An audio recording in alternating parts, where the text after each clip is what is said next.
Good morning. I'm here. I'm here. I'm here. I'm just trying to balance the level of sound that is coming from my window. My next door neighbor has this habit of thinking that whatever music he enjoys to listening to listen, he enjoys to. Oh God, I cannot even think. I'm here. I'm here. My next door neighbor plays music very loud every now and then, and every now and then it's happening right now, and it's very, very, very distracting. But I'm going to try to do my best and stay focused and stay on track and give you the experience that you know and love.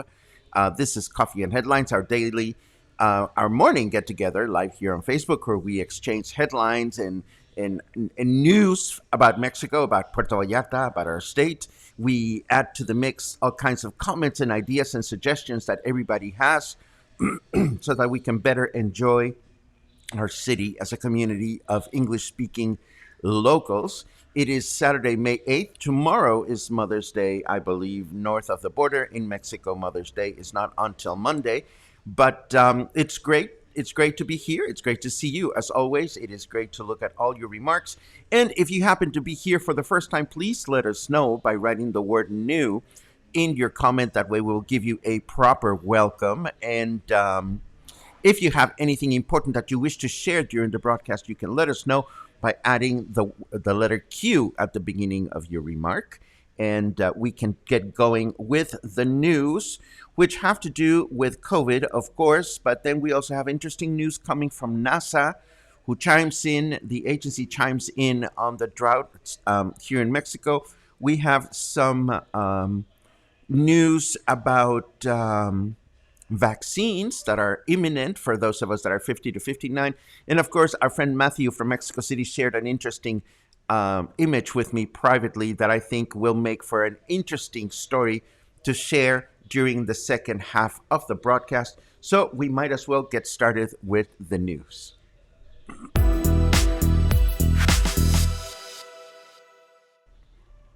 Okay, it was Friday, yesterday, and federal health authorities updated Mexico's COVID-19 stoplight, as they do every week.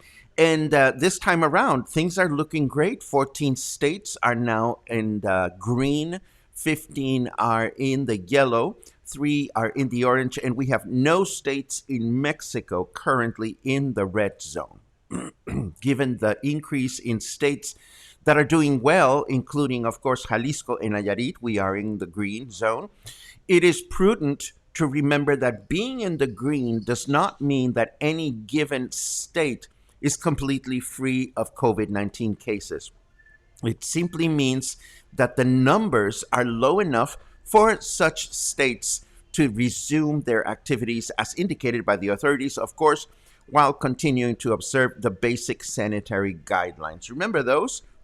Yesterday, I needed to go to the little neighborhood store around the corner, and it's a block away. And by the time I got there, I felt something was off, something was wrong, and I had forgotten my face mask at home. And I got to the store and I told him, I'm sorry, I forgot it. Would you mind letting me in? And they said, sure, no problem. They knew me, they trusted me. But it was the weirdest feeling of fresh air on the face as I was walking out and about. I mean, I ended up feeling completely naked, for that matter, just because I forgot my face mask at home. End of story. But I don't know how you feel about the face mask. I am so done with them. But of course, understand that they are important, and they're an important element of what we need to continue doing to stay healthy and to keep the numbers headed in the proper direction. And speaking of numbers, going back to the headlines, this article that I'm showing you now came one tiny step from confirming that vaccination for those 50 to 51 would commence this coming Monday. It is not confirmed, but the article pretty much said that's what's going to happen.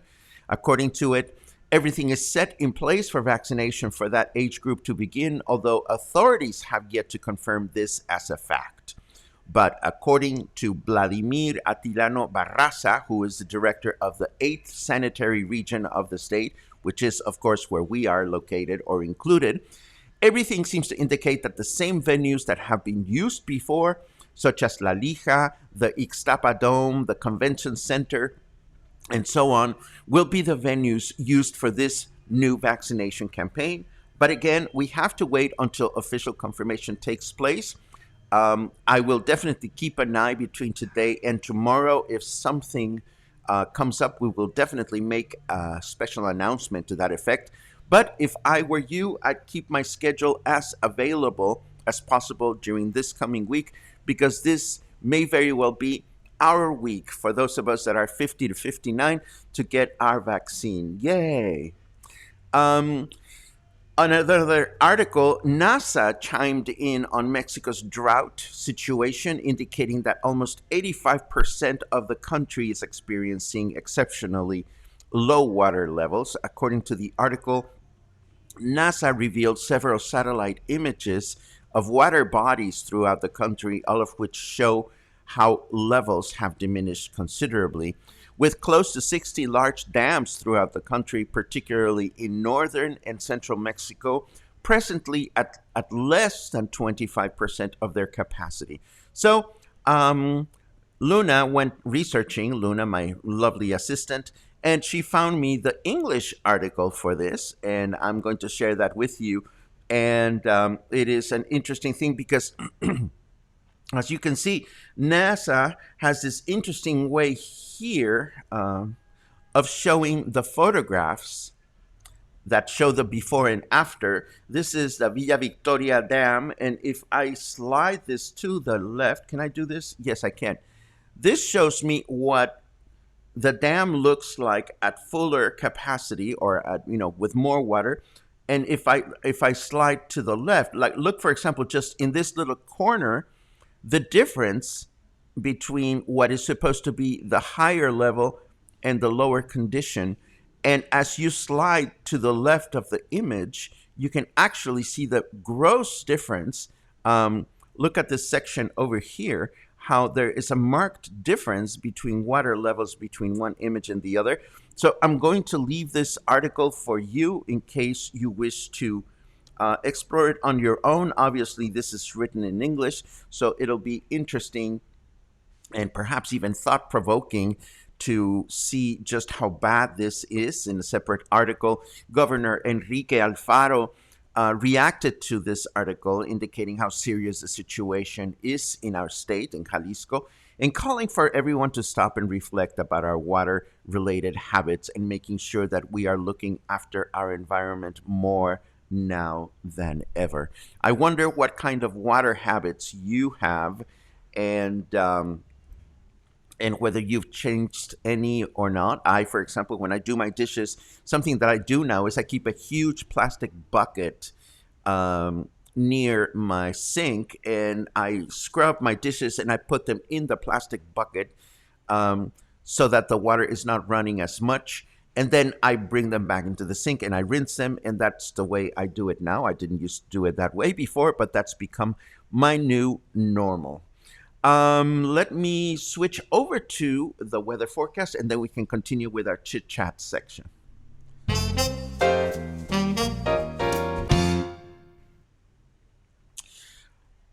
Wake up, weather forecast. Wake up. Wake up.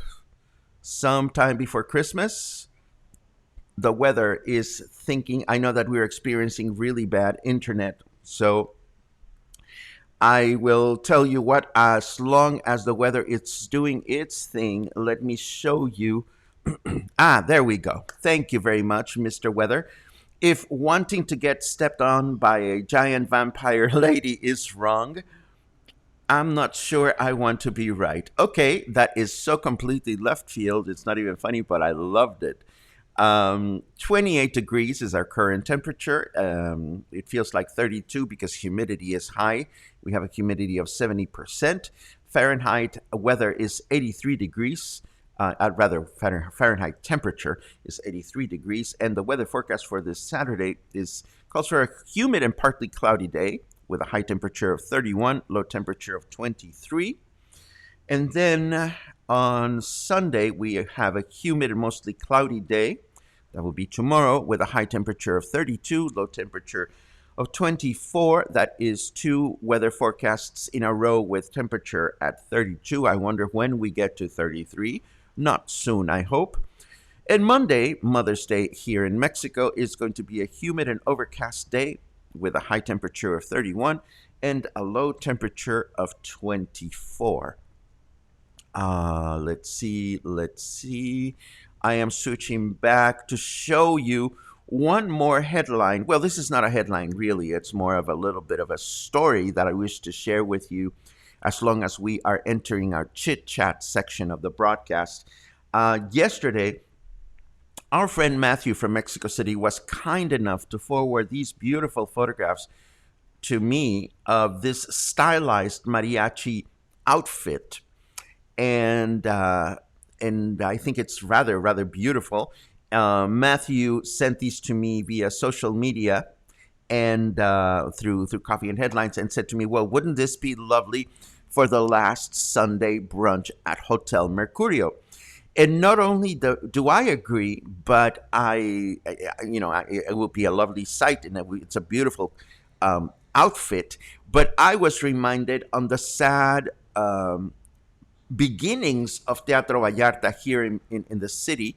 Teatro Vallarta, of course, is a city theater. It prior to being refurbished as a theater, it was a movie theater that was closed down because nobody went. It was one of the old, large movie theaters, and eventually it was purchased by the new owners, the owners of Teatro Vallarta, and they remodeled it. They converted it into the structure that we know today. If you've been in the theater, that's what I'm talking about.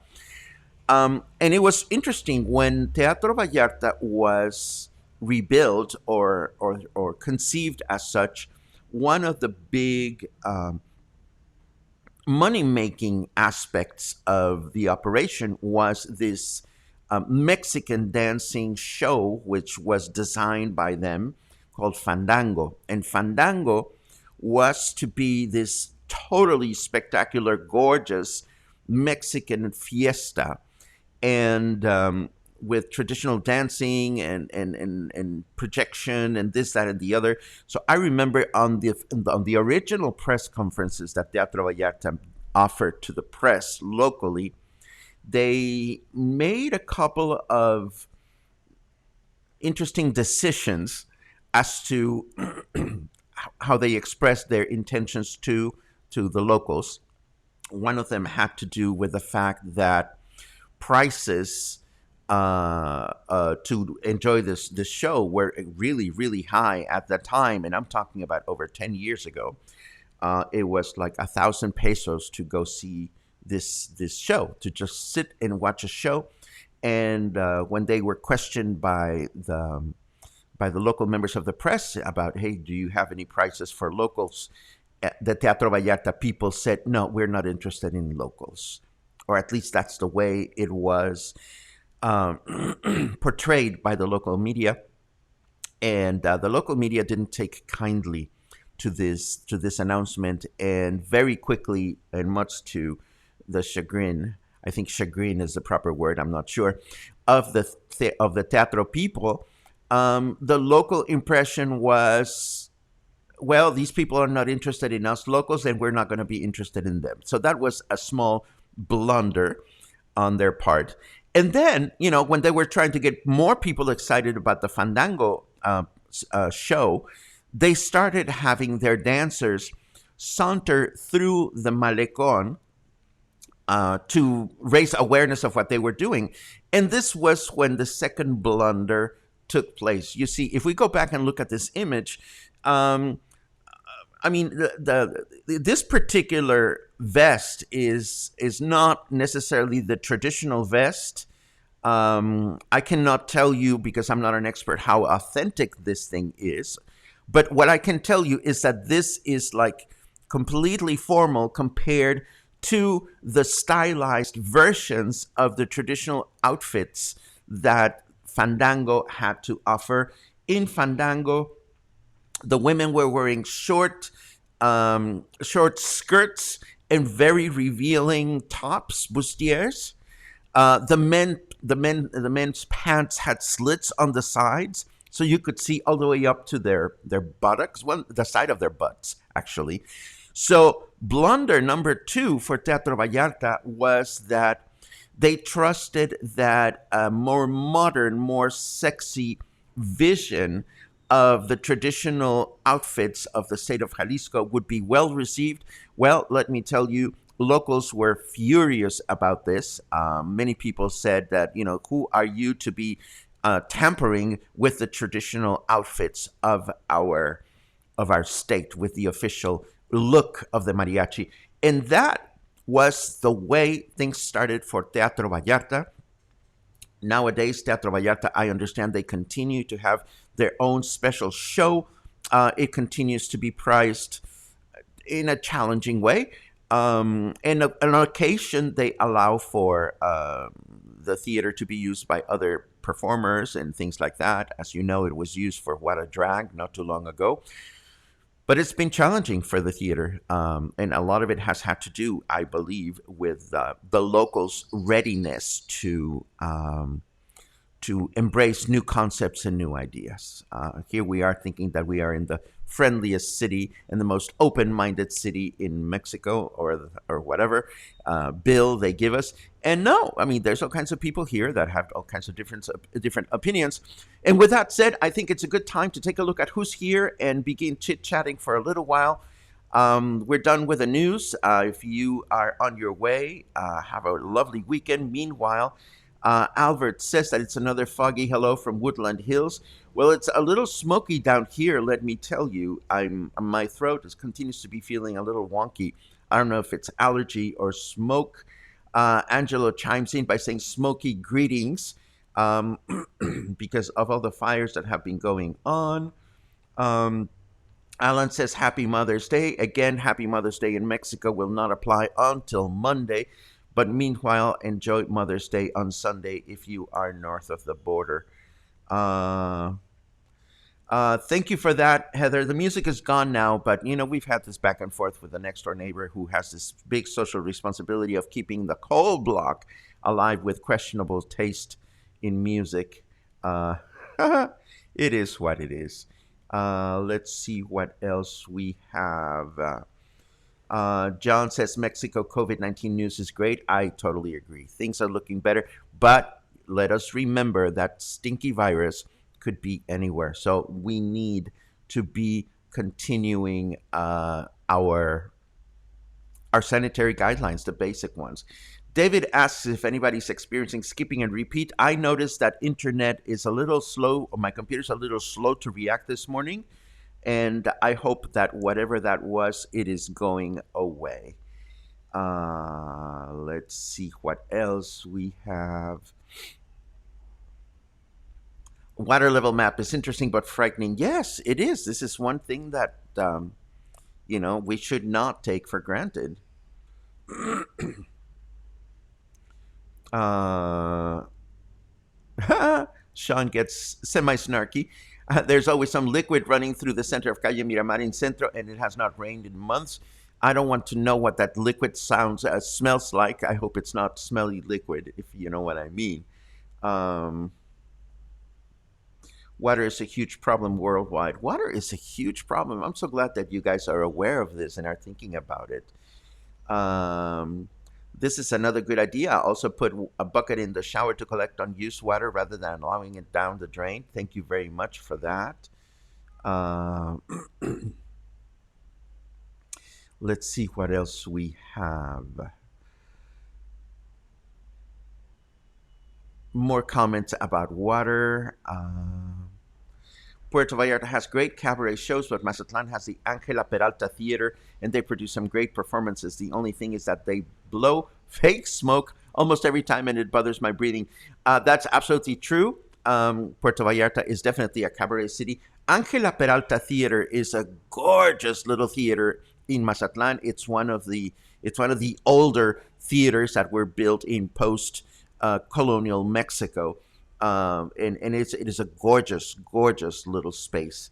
And I was in Mazatlan. The one time that I was in Mazatlan, I was sad to not be able to visit it. They would not allow me, but I've seen many photographs, and it is beautiful.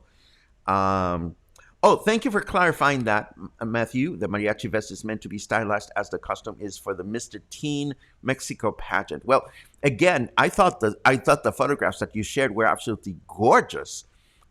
But I inevitably was reminded of how messing around with the traditional outfit did not serve the folks at Teatro Vallarta the way they had hoped it would at the time.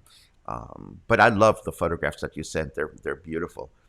Um, since we are not having Sunday Fun Day, what would you think of once in a while having Silly Saturday? Well, Sherry, I have good news for you.